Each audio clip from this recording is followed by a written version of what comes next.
text, we're going to go there and make sure you know how to set up your portfolio and how to make sections and so on. And then we're also going to go into D2L and show you some of the support things that are there. So. Okay. There's a sign-up sheet going around. You're going to want to make sure you save that. Okay. Do you want to introduce yourself? You just did that quick name and where you're student teaching and what grade? Katie Keenitz. I'm student teaching grade 12 at 1. 5th grade. 5th grade. Okay. Well, thank you. Okay, so start taking it through, and we can go ahead and start recording now, I guess. Okay. So this one should be familiar. What are we showing you here? Ooh, it's, planning, instruction, and assessment. Yeah, planning, instruction, assessment, which are what? The 3 sections of TPA. Right, the 3 tasks in TPA, the 3 sections you need to complete. I'm so smart. So this is kind of their diagram that they use to talk about it, that student learning should be at the center of everything that you're doing, and that you need to tie in some of the pieces between the different tasks. So notice that academic language is in all 3. It's not just in one area. And that when you do the commentaries, you're going to justify why you plan to teach the way you did. You're going to analyze how it went when you do the instruction part. And then you're going to use the student work to inform your instruction, meaning, okay, now that I know how they did, what would I do next as a teacher? What are my plans? You know, it was great. They all got it. A couple of them didn't. I'll work with them one-on-one. A lot of the classes left behind. What am I going to reteach? So that sort of a thing. So come on in. There's a sign-up sheet going around, so you want to make sure you get in on that. So within each of these 3 tasks, there are some things that you need to do. So in task 1, the planning part, you're going to do, and it's actually not in the task 1 document, well, it's in the task 1 section, but there's a separate page for where you're going to do the context for learning. And the context for learning is really important. If we're scoring, as a scorer, that's the first thing I look at. And I look at that to find out all about the place that you're student teaching at. So how big is it? How many students in your class? Do you have? What kinds of special needs are there for the students you have? Do you have a specific curriculum? And sometimes schools have like a scripted curriculum you have to follow. And so you need to say that. Let the person scoring it know what's going on. What's in your classroom? What resources do you have? Do you have a one-to-one initiative and every student in your class has an iPad? Or do you not even have a smart board and you're like this? You know, you've just got a whiteboard or maybe a projector that you can work with. So every classroom is different. So those are the kinds of things that you're going to want to really make sure you're clear about on that context for learning. So then in task 1, the other things you're going to include in there will be your lesson plans. Instructional materials, this is any of the extra stuff that the students would see. So if you've got a handout or a PowerPoint or things like that that the students see along with your lesson, then that should be included. The instructional materials section is optional. You don't have to put something in there. It's only if you have things that go along with your lesson that you would turn in. The student assignment, what they mean by that, and this is kind of a new thing for this year, along with your planning, you need to also include, here's how I'm going to assess what they learned. So it actually goes in with the planning part, task 1. So a copy of that student assessment that you're going to use when you do the analysis of the whole class back in 3. So you only need one of them. You don't have to have an assessment for every single lesson. But whatever assessment you're going to use needs to be included here. Okay? So when you turn that in, there's a spot for that. And then there's the planning commentary. So that's where they ask you the questions, and you're going to answer the prompts that are part of what's in the handbook. One last thing I'll mention here, because I mentioned a PowerPoint. Some of you too might have a school where you do have a smart board, and you might be using the smart notebook software. The Pearson folks will not allow you to use either PowerPoint or Smart Notebook as a file you submit. So you just need to convert it to a PDF, either one. So in a PowerPoint, and I've got directions for this in D12, but if it's a PowerPoint, you just go under File and Save As, and you can choose PDF as one of your options. If it's a Smart Notebook file, you actually go under Export, not Save As, under Export, and then you can export it as a PDF. So they do have some page limits on how many you can do there too. So especially if it's a PowerPoint, you might want to choose, where you put like 4 or 6 on a page so that they can see it. If they want to zoom in on it, they can see what the slides are. But you're not using up all your pages just for the PowerPoint slides. So, okay, on task 2, the instruction. This is where you do the videotape of your lesson. You can have either 1 or 2 clips, depending which you choose, up to 15 minutes, with the exception of a couple of the content areas that have 20. So it just depends on your handbook, and you need to really look at task 2 and see what your handbook says. Up to 15 minutes means you don't have to use all 15. Say you've got 12 minutes of good video, great. You know, you don't have to use all 15. They stop viewing at 15. So that's the part you need to know. You can't edit the video in terms of, like, you can't do some fun animations and transitions or anything like that. It can only be 1 or 2 pieces, and it can be from 2 different days if you choose. It can be from the same lesson or 2 different lessons that are part of your 3 to 5 days of lessons here in task 1. Doesn't matter. And it doesn't need to be the day that you did your assessment on either. So out of your 3 to 5 days, the video can come from any of those lessons. Whatever you think best shows the things they're looking for in the commentary rubrics. On task 3, once you get your student work back, you need to do an analysis of how the students did. So first of all, what they're going to ask you to include is a rubric for how did you score this? How did you give the points? What were you looking for? So ideally, that rubric should have maybe 3 levels. You know, this particular concept they're trying to learn is a low, a medium, a high. What makes it a high? What are you looking for? What could they be losing along the way? And then, you know, a couple, 2, 3 different things that you're looking for. Those things you're looking for should be tied back to your learning objectives and or the academic standards you targeted in the lesson plans. It's a really good idea to just write that right on the rubric that says, you know, this is from lesson 1 and it's standard, you know, 4.2.3a, whatever it might be. Or this was learning objective from day 2, this was objective 1. This is what I'm measuring. So they want to know clearly that what you're assessing is tied back to your lessons. And that's a place where they weren't as clear before. They're better now about asking you for that, but you want to make sure you've made it just as easy as possible for that scorer to find it. The other piece you want to make sure you do on your analysis part is back when we talk about academic language here in the planning, you want to make sure that part of your analysis of the student learning is you also find out, well, did they learn those terms that you were asking about? So if you teach the lesson with the terms and you have some of it in your instruction, ideally, it's nice if you can talk about, you know, on your foldable or take a look at the bulletin board, the word wall, something on your video that talks about your academic language or have part of it be your teaching, then make sure you find out, well, did they learn that? That's the piece they want to know in that. So on your rubric, it's good to have at least one question that identifies something about the academic language. And I don't know that we have anybody in math in here. Yeah, there is. For math and science and music too, you can use the symbols too. It isn't just the words that are in the language, it can be the symbols that are associated with math or science or whatever too. So, okay. So what you'll do with the analysis part there is you'll use that rubric to kind of map out, you know, let's say I've got my, you know, 3 rows and low, medium, high. How many kids were at lower, medium, and high for each one, for each thing? So, you know, maybe you got 25 kids, you know. 3 out of the 25 were low, and another 10 were medium, and the other 12, if I did my math right, were high on each area. Then once you're done with that, that's your analysis of the whole class.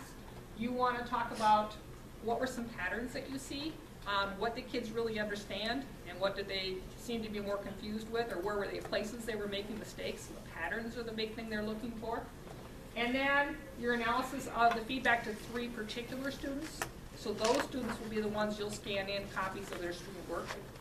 And ideally it might be written on there. If not written, it can be you know, in your video. If you're giving feedback back to the students on the video, you'll just say, you know, if you look at my video at, you know, 12 minutes, 3 seconds, this is where I'm giving feedback to that student. Things like that. The 3 students, ideally, if you have it in your classroom, it's good to choose a classroom that has some special needs students, English language learners, maybe a gifted and talented. Does every classroom out there have those? No. And some people have a class that doesn't have any of those.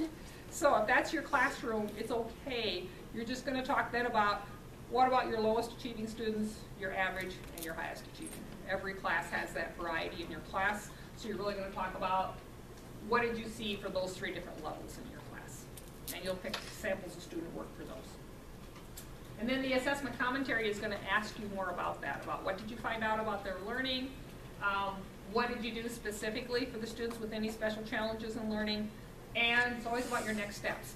And what am I planning on doing now? And the ultimate, always question we ask you, if I was going to go back and reteach this again, what would you do differently? And the best thing to focus on there isn't so much the generic things that most people struggle with in the beginning, like my timing, I ran out of time, or I had too much time, or things like that, but actually in the teaching of the lesson and in what the students understand. Really focus it on the students and their learning.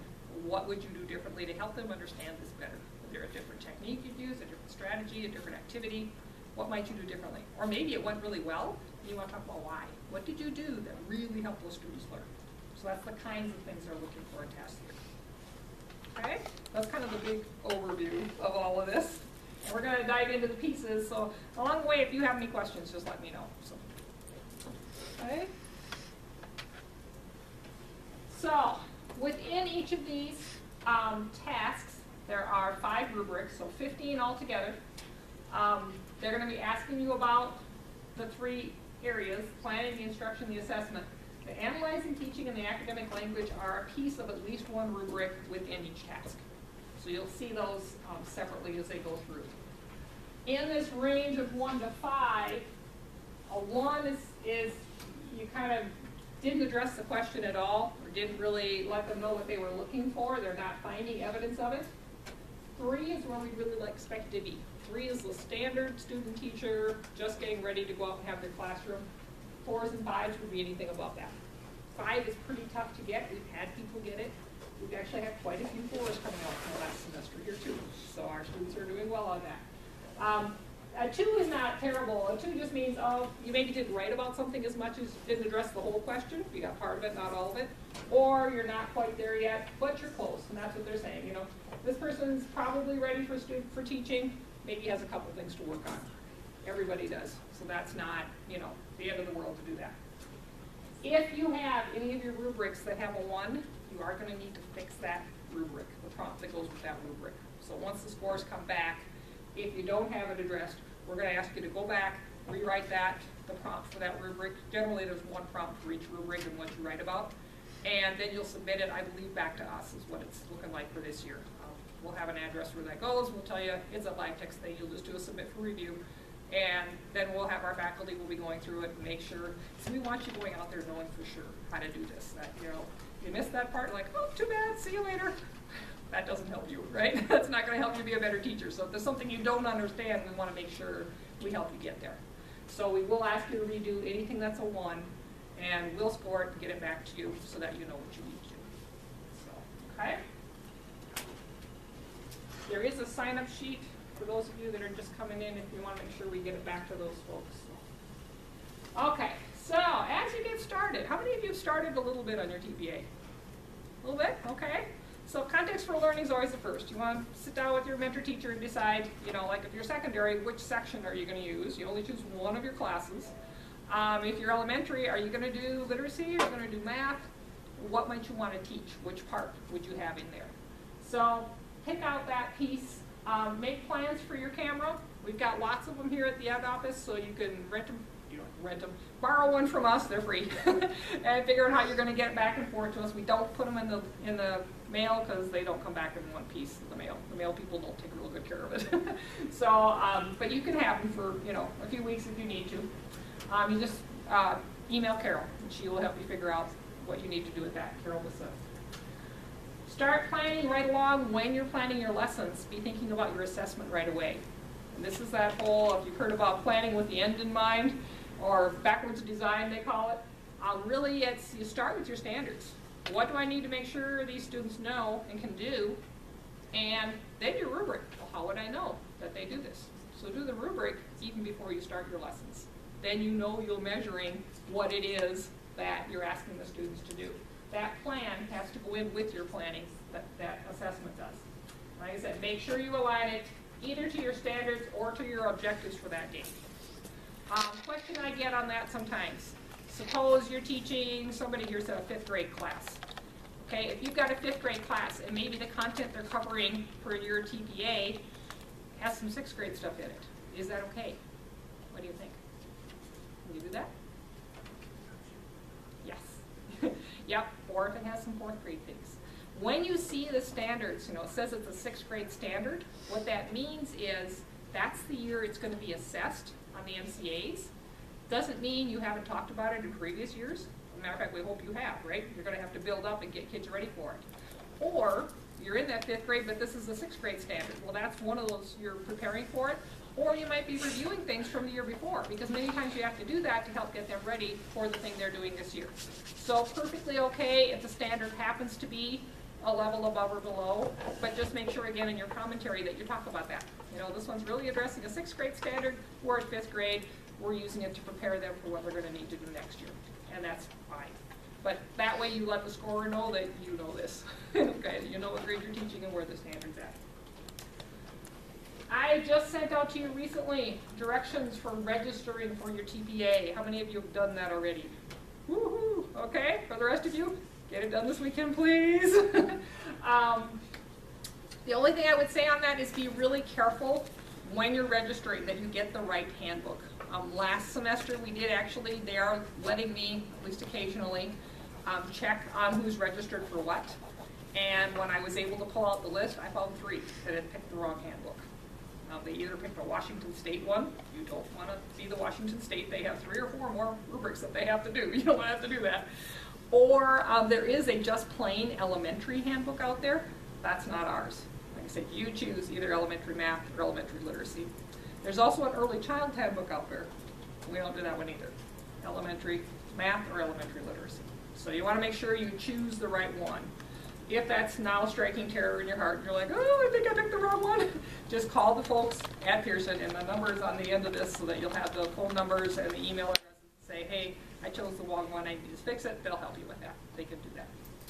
So once you do register, you should get an email back from them that says, yep, you're registered, and it should have an authentication code in it.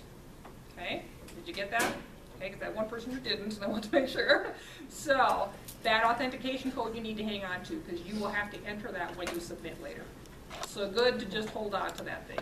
Questions? Well, I'm pretty sure I registered, but I'm pretty sure I never got a code. Okay. I got an email. But it didn't have a code in it. I think there's one more click you have to do. A little louder, Nathan. There's one more click you have to do after you, like, it'll say you register, and then you have to click one more time, and then it'll send you the code So or what if I whatever. didn't click one more time, but I You did can register? log back into your account again. So my assumption is you can probably go there and do that last click. This is fun, because we've been on the phone with the TPA people, and I don't think they knew that either. It's like, and they change it every semester. There's something different. So, Okay. yeah, I'm looking over here, David. Sorry to pick on her, but yeah, you know what? And if it's happened to one, it always happens to more than one. So, okay, so there's something at the end. So please, both of you, let me know if it doesn't let you go in and fix that. We need to know that, and I'll just stay hammering on them until we get it fixed, because you got to have that code, and you paid, so we're going to make sure you get there. So, okay. Couple things I'm going to do here quick then. We're going to go to D2L, and then we're going to go into live text. So if you want to log into D2L, we're going to take a look at that and just show you what's in there that's going to help you as you get going with your TPA.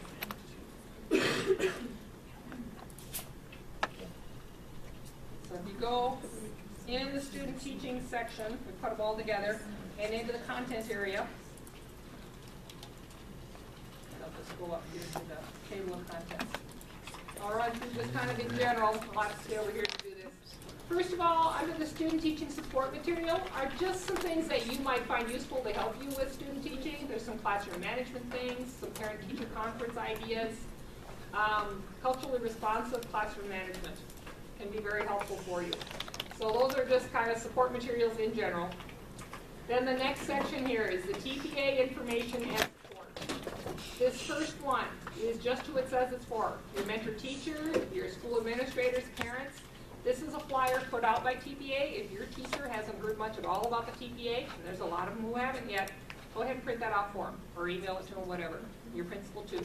Actually, a couple of us, Sonia and I, went and talked to the local principals association just a couple weeks ago, because for as long as this has been out now, 3 years, they still have not done a real good job of letting the principals know what's going on.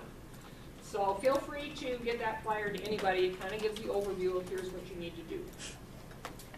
Then there are some getting ready for TPA materials. I should go back here too. Each of these is a separate subsection. Tells you how many things are in there. So if I go in here, things to see on this first one, for parents, for supervising teachers, There's a video link for the cooperating teachers if they'd like to find out more about it, so that's there.